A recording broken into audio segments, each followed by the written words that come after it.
મિત્રો સ્વાગત છે તમારું અમારી ચેનલમાં। આજની વાર્તા શરૂ કરતા પહેલા અમારી ચેનલને લાઇક કરો, સબસ્ક્રાઇબ કરો, બેલ આઇકોન દબાવો। ઘુવડ એ કહ્યું કે કયો મનુષ્ય તેના સંપૂર્ણ જીવનનો આનંદ ઉઠાવી શકતો નથી, એટલે કે જે માનવ સમય પહેલા મૃત્યુ પામે છે। ઘુવડ કહે છે કે આ પૃથ્વી પરના દરેક મનુષ્ય તેના જન્મની સાથે મૃત્યુની તારીખ લખાવીને આવે છે, પરંતુ પુરાણો અનુસાર વ્યક્તિ તેના કાર્યો દ્વારા મૃત્યુને સ્થગિત કરી શકે છે, એટલે કે તે તેની ઉંમર વધારી અથવા ઘટાડી શકે છે। મતલબ કે તેના કર્મો પ્રમાણે વ્યક્તિને ઉંમરનું વરદાન પ્રાપ્ત થાય છે અને મૃત્યુનો શ્રાપ પ્રાપ્ત કરીને તે પહેલા મૃત્યુ પણ પામી શકે છે। તો ચાલો જાણીએ કે એવા કયા કર્મ કરવાથી વ્યક્તિનું મૃત્યુ થાય છે। મિત્રો, આજે આપણે જાણીશું કે ઘુવડના કહેવા પ્રમાણે કઈ વ્યક્તિનું અકાળે મૃત્યુ થાય છે। આજની આ માહિતી ખૂબ જ મહત્વપૂર્ણ છે,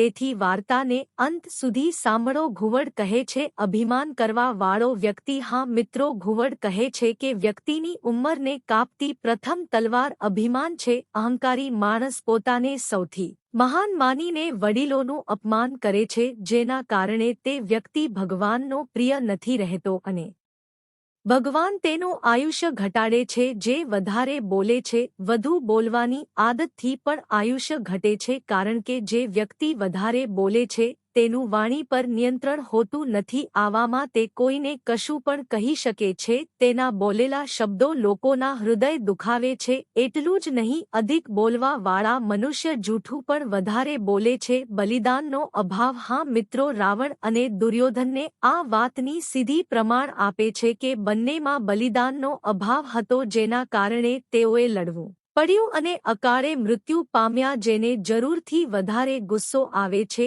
હા મિત્રો, ઘુવડ કહે છે, ગીતામાં કહ્યું છે કે ક્રોધ જ વ્યક્તિને નરકમાં મોકલવામાં ગુસ્સો પૂરતો છે, કારણ કે ગુસ્સામાં વ્યક્તિ સાચું અને ખોટું શું ભૂલી જાય છે અને કંઈક એવું કરે છે જે તેને નુકસાન પહોંચાડે છે। જે વ્યક્તિનું અકાળે મૃત્યુ થાય છે, આવા આત્માઓ જીવનચક્રમાં ફસાઈ જવાને કારણે સ્વર્ગ કે નરકમાં સ્થાન મળતું નથી। ગરુડ પુરાણ અનુસાર જો કોઈ માણસ અકાળે મૃત્યુ પામે છે તો તેનો આત્મા ભૂત અથવા પિશાચના ગર્ભમાં ભટકતો રહે છે। તેવી જ રીતે જો પરિણીત સ્ત્રીનું અકાળ મૃત્યુ થાય છે તો તેનો આત્મા ડાકણના ગર્ભમાં ભટકતો રહે છે, જ્યારે કુંવારી સ્ત્રીનું અકાળ મૃત્યુ થયા પછી દેવી યોનિમાં ભટકતી રહે છે, જે પોતાના મિત્રો સાથે હેત્રપિંડી કરે છે અને દગો કરે છે। ભગવાન શ્રીકૃષ્ણ કહે છે કે જે તેના મિત્રો સાથે હેત્રપિંડી કરે છે તેને નીચ કહેવામાં આવે છે। આવા વ્યક્તિને યમરાજ ખૂબ ગુસ્સે થાય છે